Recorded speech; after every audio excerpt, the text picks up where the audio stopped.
Irmãos, a gente está ainda falando sobre essa palavra que foi traduzida como porfia, obras da carne, no Gálatas 5:20.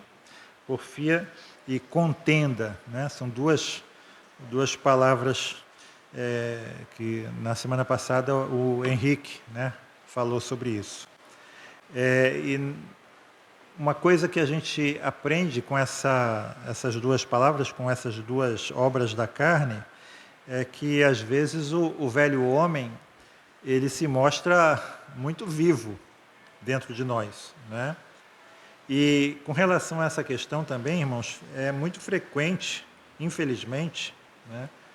Eu acho que é uma experiência comum a nós, que nós podemos ser muito cegos naquilo que diz respeito ao nosso próprio comportamento, né? A gente pode muitas vezes estar manifestando uma dose muito substancial, digamos assim, né, de irritabilidade, de instabilidade emocional, de impaciência, de ira, né, sem nos dar conta disso. A gente não percebe que está agindo dessa forma.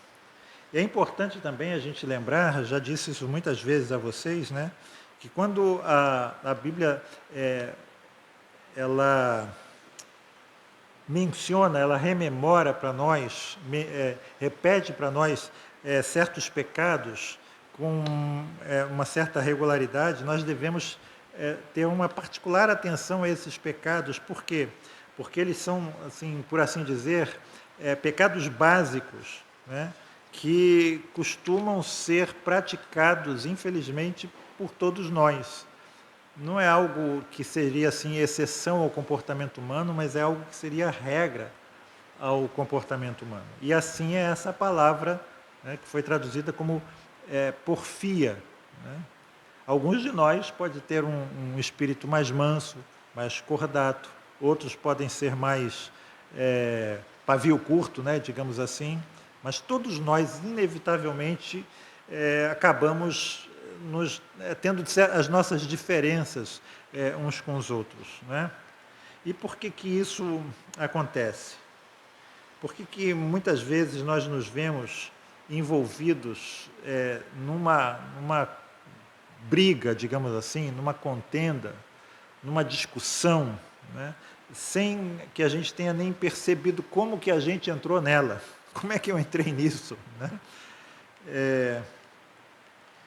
E eu vou aqui responder mais uma vez essa pergunta, lembrando alguns princípios que eu já expus aqui à igreja alguns anos atrás, quando eu comentei a respeito do verso 1 de Tiago 4, que é uma exposição muito prática daquilo que o apóstolo Paulo enumera como porfia.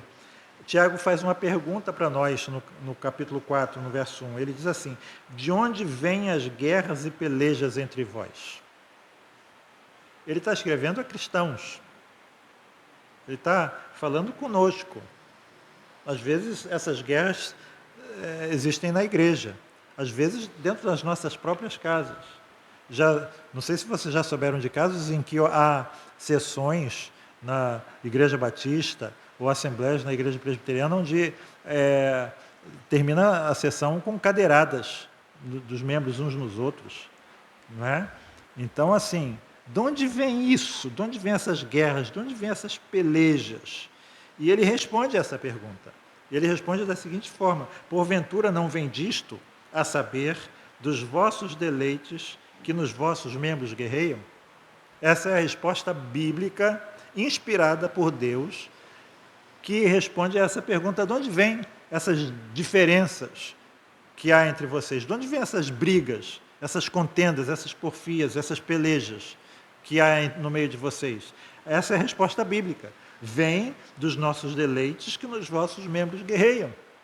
Existe um comentário que traduz essa parte final aqui da seguinte forma: as guerras que acontecem entre nós acontecem porque nós não conseguimos obter o que nós desejamos. Porque você não consegue obter aquilo que você desejamos, que você deseja. Ou seja, Por que nós nos desentendemos uns com os outros? Por que tem briga entre marido e mulher? Por que tem briga entre irmãos? Por que nós acabamos por nos envolver nessas situações? Nós temos algumas respostas. Talvez o pentecostal diga, porque você abriu uma brecha, né, para o inimigo da sua alma, porque você deu lugar para o demônio da porfia, né?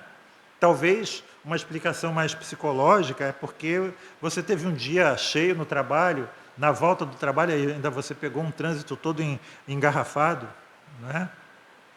Ou ainda, talvez uma explicação mais feminina, talvez porque você esteja naqueles dias, né? E os seus hormônios estão alterados.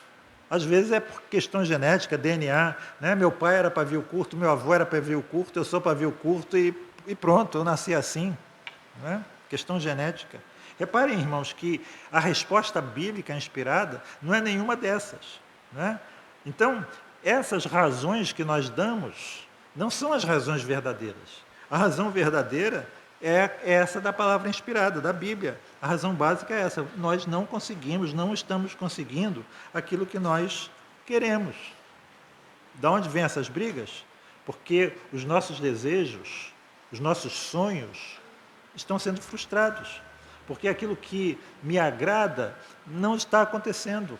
Porque aquilo que me desagrada está acontecendo. Ou seja, eu não estou conseguindo obter aquilo que eu almejo. Repare aqui então essa expressão, irmãos. Nos vossos deleites guerreiam. Nos vossos deleites guerreiam. O que o nosso irmão Tiago está querendo dizer com essa expressão? É uma expressão assim, que dá uma pintura, não é? Ou que dá um pequeno filme. Ele não está querendo dizer aqui que os nossos desejos estão lutando uns contra os outros. Não é isso que ele está querendo dizer. Mas ele está querendo dizer que os nossos desejos, eles são como guerreiros que usam o nosso corpo como uma alma para obter aquilo que eles estão querendo. São os nossos desejos emergindo do nosso interior e aflorando nos nossos membros, no nosso corpo, na minha língua, nos meus olhos, na minha expressão corporal, nas minhas mãos. O meu corpo está preparado para brigar por aquilo que eu quero. Então, o Tiago está querendo dizer que os nossos desejos são como que soldados que vão usar os nossos membros, o nosso corpo, como armas para brigar, para entrar numa guerra. Eles estão prontos para atacar. Eles estão em estado de alerta, eles estão armados, eles estão preparados.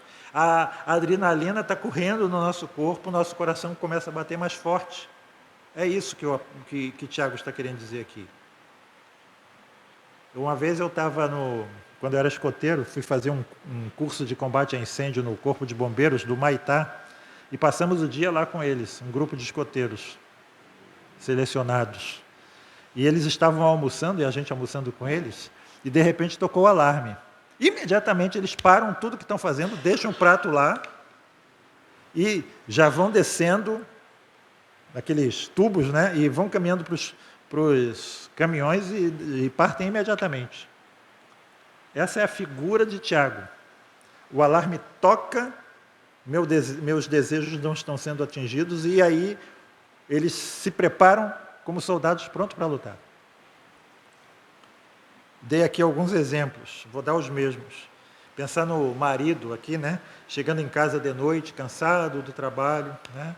E ele tem um desejo, ele tem um objetivo na cabeça dele. Eu vou chegar em casa, eu vou tomar um banho, eu vou relaxar na poltrona do papai, né? Com os pés para cima, eu vou pegar uma lata de cerveja na geladeira e o controle remoto da televisão na mão. Não é isso? Cheguei de um dia imenso de trabalho e vou fazer isso. Mas a esposa, ela tem também os seus desejos, os seus planos, né? Ela passou também um dia cheio lá com os filhos, né? E ela quer conversar sobre isso. Ela quer falar sobre a nota baixa que a filha teve na escola. Ela quer falar sobre o aparelho ortodôntico do filho. Ela quer falar sobre a pia entupida, né? E o marido sentado, ele pensa, por que ela não me deixa em paz? Por que ela tem que falar sobre isso? Por que eu não tenho um pouco de sossego quando eu chego em casa? Por que ela não resolve essas coisas sozinha? Eu queria ter um pouco de tranquilidade aqui agora, né? O que há de errado com o desejo do marido de ter um pouquinho de tranquilidade quando chega em casa? Por outro lado, o que há de errado com a esposa em querer conversar com o marido sobre o dia que ela teve? Né? Sobre os problemas da casa, sobre os problemas dos filhos. O que há de errado em a esposa esperar um pouco de atenção do marido quando ele chega em casa? Nenhum, não tem nada de errado. Mas por que os dois estão agora com esse sentimento de que eles não são compreendidos um pelo outro? Por quê? Lembram de Porfia, a deusa Eris? Eles passaram a adorar a deusa Eris. Por que isso está acontecendo? Por que eles estão achando que não estão sendo respeitados? Por que eles estão irritados? Por que as lágrimas da mulher? Porque, irmãos, lembram disso? Eu quero muito, quando as minhas expectativas tomam conta de mim e eu passo a querer essas coisas muito, quando as minhas necessidades, os meus desejos passam a me governar, aí surge o nosso comportamento pecaminoso. É meu. Eu tenho esse direito. Eu trabalhei duro para chegar nesse ponto. E agora, eis aí você, no meu caminho, me impedindo. Você não está colaborando, você não está me entendendo. Você está atrapalhando. Você não está satisfazendo as minhas expectativas quando eu casei com você, por exemplo. E à vista disso, irmãos, o que nós frequentemente passamos a fazer? Lembram que isso é algo que eu digo que é um pecado muito comum? Veja aí se você ainda está com o livro de Tiago aberto, a epístola de Tiago aberto, verso 11 do capítulo 4. Ele diz assim: irmãos, não faleis mal uns dos outros. Quem fala mal de um irmão e julga a seu irmão, fala mal da lei e julga a lei. E se tu julgas a lei, já não és observador da lei, mas juiz. Eu reclamo, eu critico, eu implico com detalhes, eu condeno. Eu assumo aqui o papel de um juiz minucioso e impiedoso. Eu passo a analisar microscopicamente o comportamento daquela pessoa com a qual eu estou agora contendendo. Mas veja aí o verso 12 de Tiago 4. Há um só legislador que pode salvar e destruir. Tu, porém, quem és que julgas a outro? Em outras palavras, no moderno, Tiago está dizendo assim para você: quem você pensa que é? Você está pensando que você é Deus?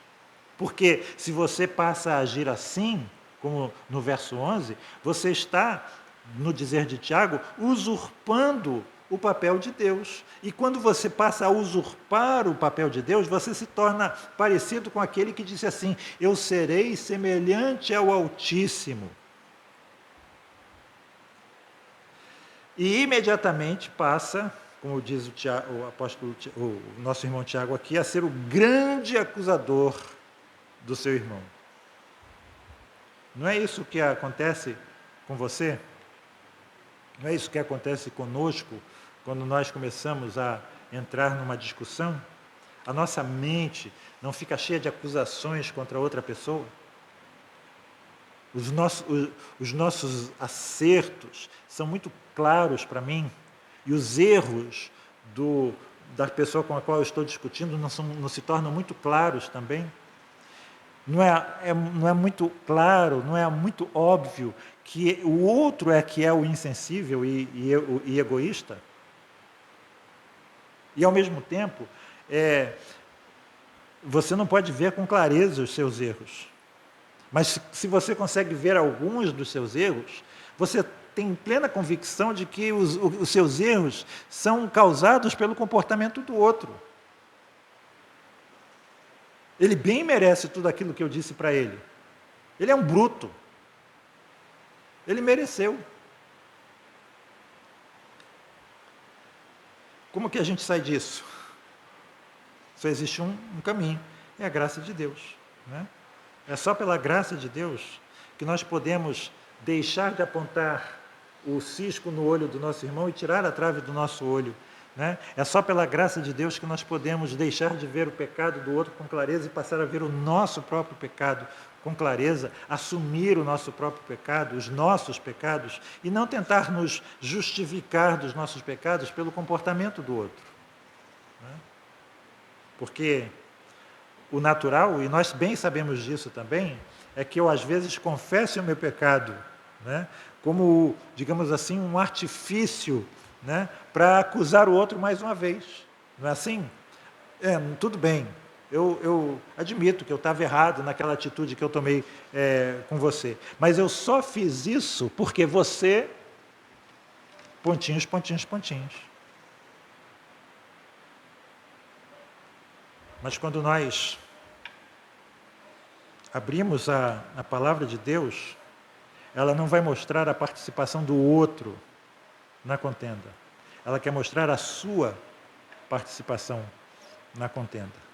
Eu sempre reparo, né, quando eventualmente eu falo sobre coisas assim, sobre, por exemplo, relacionamento entre irmãos ou marido e mulher, às vezes vem numa palestra uma pessoa dizendo assim: puxa vida, meu marido tinha que estar aqui para ouvir isso.